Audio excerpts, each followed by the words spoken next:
चूँकि आका अलैहिस्सलाम आज ज़ाहरी तौर पर हमारे सामने मौजूद नहीं है। हुजूर की ज़िंदगी में, हुजूर के अहद मुबारक में अल्लाह की बारगाह तक पहुँचने का एक वसीला था, वो सरकार की ज़ात थी। आज अल्लाह की बारगाह तक पहुँचने के दो वसीले, एक मुर्शिद की ज़ात होती है, मुर्शिद की ज़ात बारगाह रिसालत तक पहुँचाती है, और बारगाह रिसालत वो अल्लाह से मिला देती है। अल्लाह से बोलिए, ये दोनों वसीले ज़रूरी, दोनों वसीले। कौम को गुमराह किया जाता है, सोच है। जब उस्ताद की सोच फासिद हो जाए, वो शागिर्दों को क्या समझाएगा? उस्ताद ये क्यों नहीं कहता कि जब माँ बाप घर में हैं तो स्कूल लेने क्या आते हो? जब माँ बाप घर में हैं तो रियाजी पढ़ने उस्ताद के पास क्या करने जाते हो? जब माँ बाप घर पे हैं तो इंग्लिश पढ़ने के लिए एकेडमी में क्यों जाते हो? जब माँ बाप घर में हैं तो कॉलेज यूनिवर्सिटी में क्यों जाते हो? जब किसी कौम को हलाक करना हो, उनमें ये बहस छेड़ दें कि माँ बाप या पीर, माँ बाप या उस्ताद, वो कौम दोनों से जाएगी, वो दोनों से जाएगी। वो कौम बोलिए, ये मेरा पैगाम आम करें। हमारे पास कई बच्चे आते हैं, उनके माँ बाप हमसे हसद करने लग जाते हैं, हर वक्त पीरा को बैठा रहना। अच्छा, उनके माँ बाप ये समझते हैं कि अगर अपने पीर के पास नहीं बैठेगा तो शायद हर वक्त हमारे पास बैठा रहेगा। नहीं नहीं, आपके पास कुछ ऐसा नहीं है जिस वजह से बच्चे घरों से बाहर निकलते हैं। अगर वो अपने पीर के पास नहीं बैठेगा तो आपके पास भी नहीं बैठेगा, वो मोहल्ले के किसी शराबी के पास बैठेगा, किसी जवारी के पास बैठेगा, किसी जुएबाज के पास बैठेगा, किसी सियासी डेरे पे बैठेगा ताश खेलने के लिए। या आप फरेब में, आप उसके अंदर नफरत पैदा कर रहे हैं, नफरत पैदा किए जा रहे हैं हर वक्त पीरा को। समझ आ रही?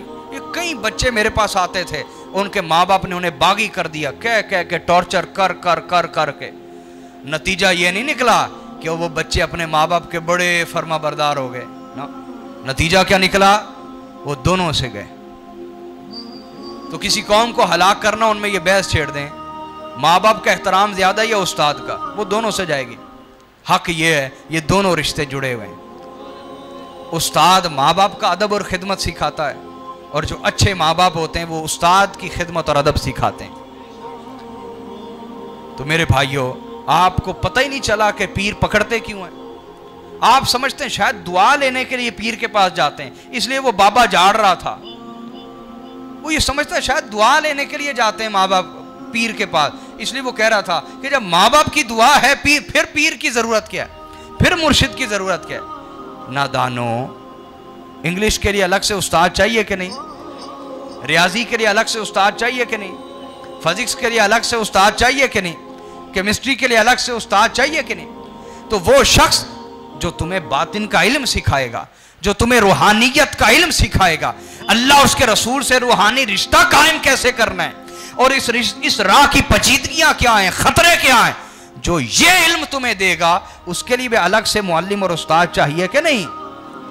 जो तुम्हें अखलाक और रूहानियत की तालीम देगा, उसके लिए अलग से उस्ताद चाहिए कि नहीं? बस वही उस्ताद पीरो मुर्शिद कहलाता है। मेरी बात अब समझे कि नहीं समझे? बोल गए।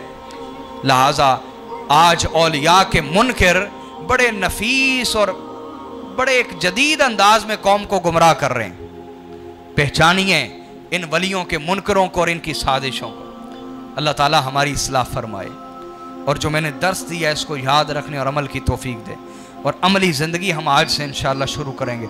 सच्ची तौबा करेंगे, वबस्ता होंगे, और जो लोग पहले से वबस्ता हैं वो अपना सफ़र शुरू करेंगे, अमली अपना बातिन का तज़किया शुरू करेंगे। ठीक है जी, बोलिए।